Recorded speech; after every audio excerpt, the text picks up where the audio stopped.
Todas as noites, a família Lima se reúne para contar histórias. Alguma delas era de assombração.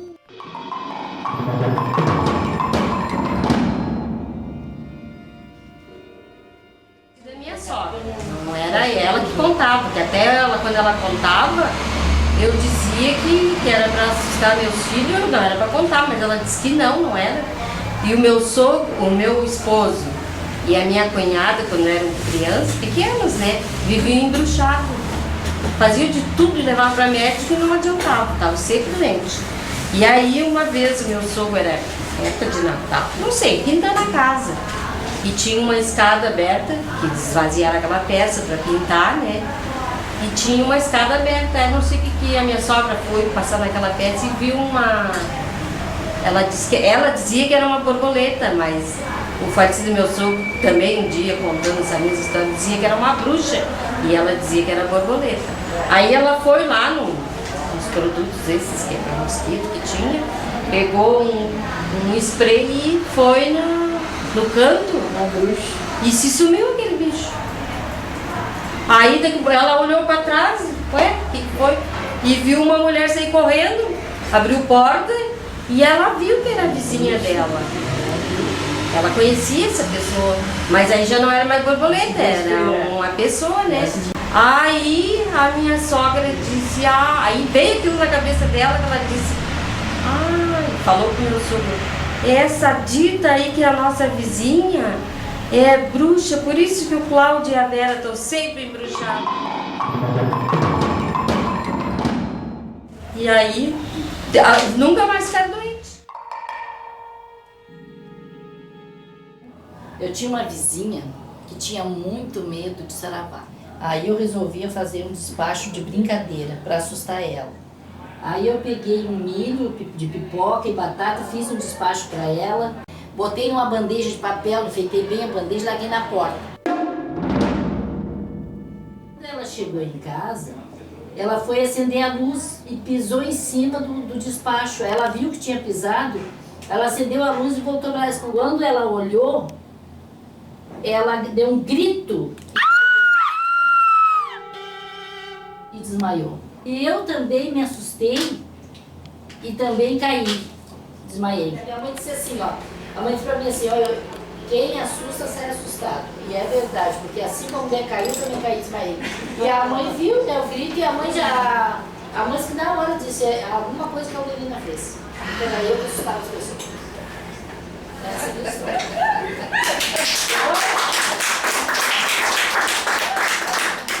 Esse foi o processo contrário, né, Márcia? Ela primeiro escreveu, depois a gente ouviu a...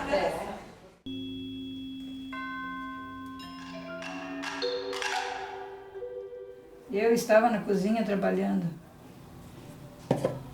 De repente eu vi um baita bicho preto. Era um gorila. Eu levei um baita susto. Não era nada, era só imaginação.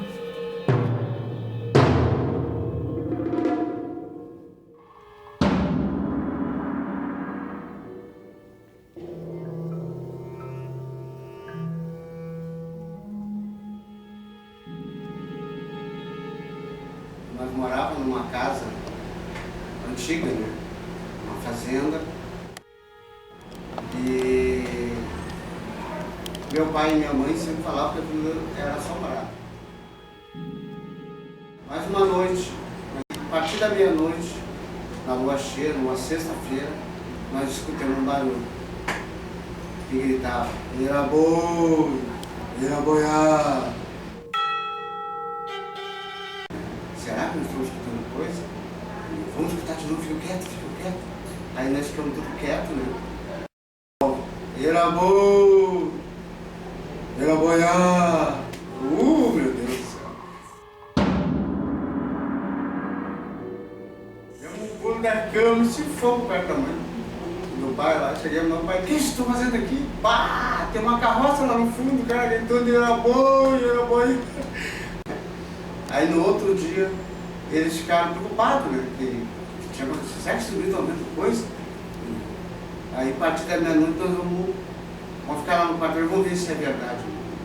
Aí meu pai e minha mãe, no outro dia, eles foram lá no quarto, aquela calça começou, era bom, era boiar, araxi.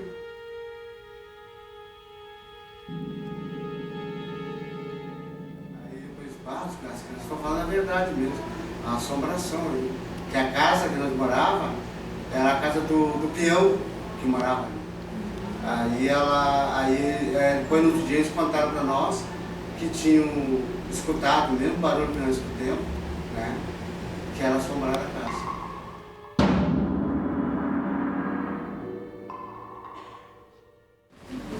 O garrafão de vinho. O vô gostava de, aos domingos, tomar um cálice de vinho, pai da mãe.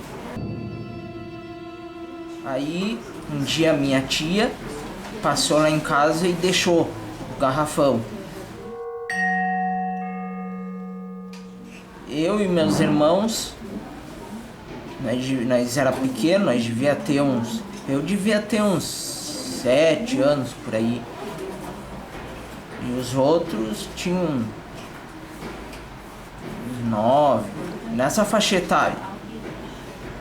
Daí nós pegamos a curiosidade, fomos bisbilhotar o que era o garrafão, abrimos e começamos a tomar.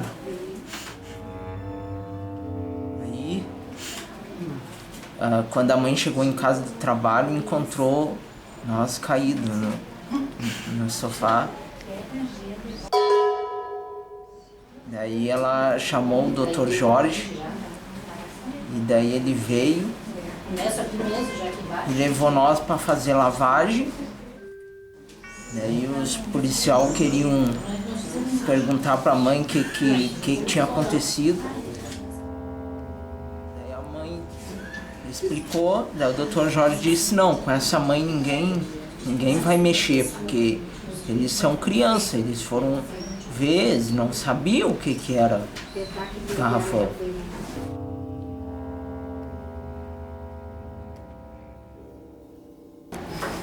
Meu nome é Ademir Figueiredo. As xícaras andantes.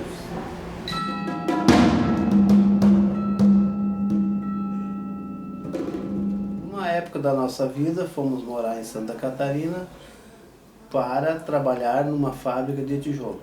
O dono da fábrica de tijolos deu uma casa para nós morar num potreiro. A casa era assombrada. Eu, minha mãe e meus irmãos iam trabalhar na fábrica e as minhas irmãs ficavam em casa cuidando do feijão.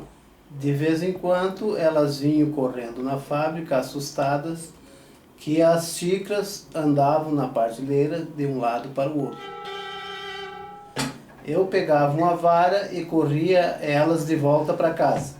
Eu achava que elas não queriam ficar em casa cuidando do feijão que cozinhava no fogão de lenha. De tantas vezes que elas vinham assustadas, nós fomos se dando conta que elas estavam vendo coisas. Depois de falar com os vizinhos mais antigos, descobrimos que lá aconteceu uma morte, acidentalmente. 2 meninas brincavam no pátio de casa com uma arma de fogo do pai, que disparou matando uma delas. As xícaras andavam na prateleira de um lado para o outro, porque a menina que morreu queria brincar com as minhas irmãs.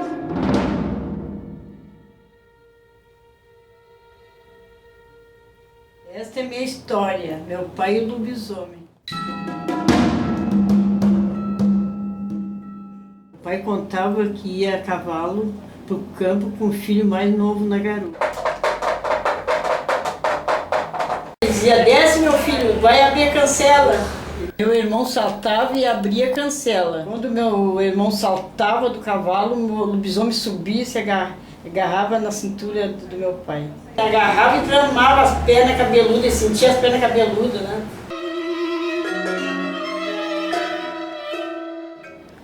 Quando meu irmão voltava para a garupa do cavalo, o lobisomem saía quebrando mata fora.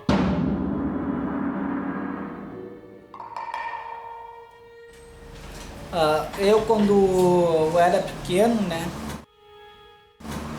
eu sempre tinha uma oficina. Eu sempre gostava assim de estar mexendo em carro, gostava com voo, coisa, né.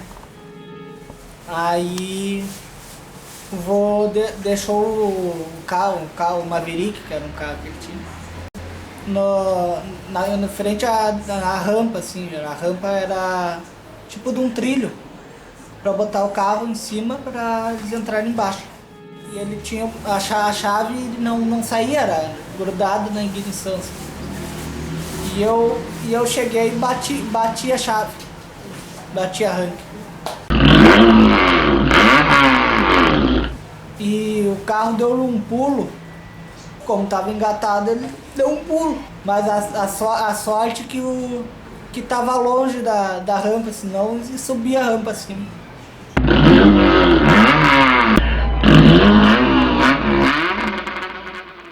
Minha mãe contava essa história. Numa sexta-feira, um cachorro uivava muito lá fora.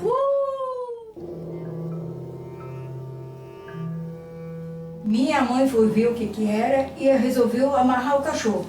Para a surpresa da minha mãe, no outro dia, no lugar do cachorro amarrado, apareceu um homem amarrado, peludo, e todo mundo ficou apavorado.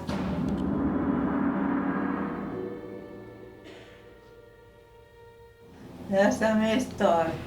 Sexta-feira do lobisomem.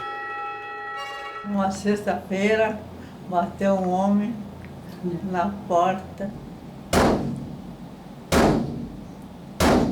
Lá fora tinha um homem misterioso.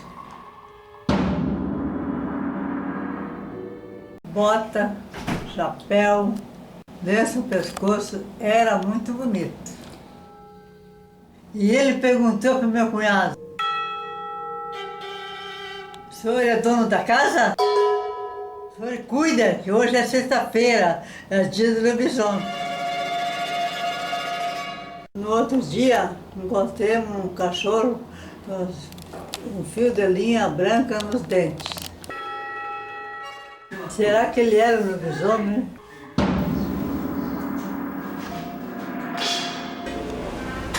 Meu nome é Ademir Figueiró, o título é Os Queijos da Mansinha. Quando nós morávamos no Paraná, eu tinha 10 anos de idade. Aí a minha mãe resolveu ir passear em Santa Catarina e me deixar cuidando das minhas irmãs mais novas. Aí eu tinha que fazer comida, eu tinha que tirar o leite, fazer o queijo. A minha irmã começou a me desafiar. "Ah, nego, tu não é homem.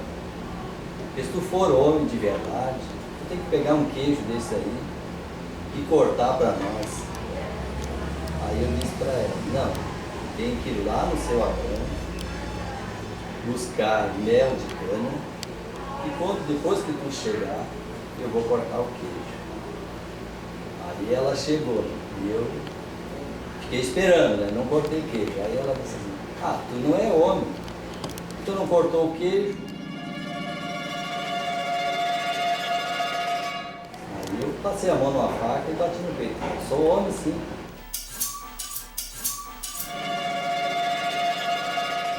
Peguei a faca e cortei em 4 pedaços de queijo. Para cada um de nós um pedaço. Aí quando a minha mãe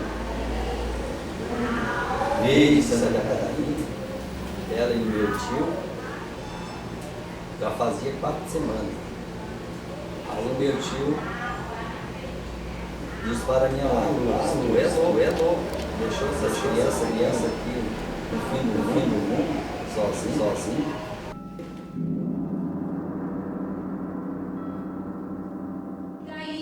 Daí aquela coisa surgem essas histórias, gente? Nós não nos contentamos com o primeiro título que eles deram, né? Mas a gente fez uma...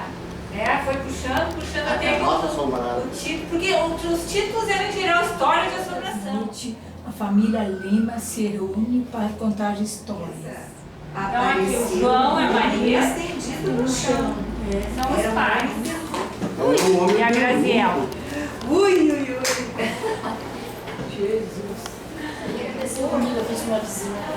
Mas eu sei que estava junto com a gente. Lembra?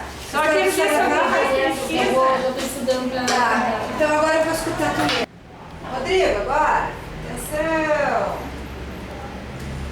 Feito. Agora tira uma gaminha. Vocês estão aumentando a história. É ele que está planejando o cenário. Isso aí vai virar um longa-metragem, amor. Isso, a ideia era fazer tudo curto. Pra tirar a informação. Eu disse não. Ele tá baixando no hospital, eu quero que o senhor opere. Vai com a setinha lá naquele X lá do canto e fecha o editor de texto. Mandou um bilhetinho. Como é que ele mandou o bilhete? Estou bem. O chimarrão? Quem é que vai começar a hora do chimarrão aqui? Onde é que tá o João? À noite. Eu me assustei, eu vi que ia fazer cavaco. Outra coisa. Mas ela falou, né? Podia colocar a faca pra cortar. Tem quantos irmãos? 2. E um é a favor e o outro é contra o teu casamento? Um só. Um é a favor, o outro é Pode contra. começar. Agora, É. Marcos ia pra casa de noite a cavalo. Eu não sei como é que eu fui só nesse dia. Tá rindo dela mesma, né? Um deles, não diga o Fábio, sabem usar esse Virtual Vision? Só conheço de nome também. Só manda pra mim, olha pra mim. Não te preocupa com isso. Ah, quem chamou? Foi segunda-feira passada que a Nini filmou descontando a história. Eu tô esfregando os olhos, olha, eu acho que a melancia agora tá fresquinha atrás pra nós comer. Puxa, Eles tinham feito fizeram só um furinho a laser. Dizia que era um enorme de um gorila, muito peludo. Enfeitar a história, é isso que Vai quer dizer, enfeitar a Dalzito? história, manda ela enfeitar a história agora. Faz ela enfeitar a história lá, porque eu não sei se agora. Tá enfeita tudo. Então, é a nossa produção cinematográfica, pode ir. Agora repete, só mais uma vez.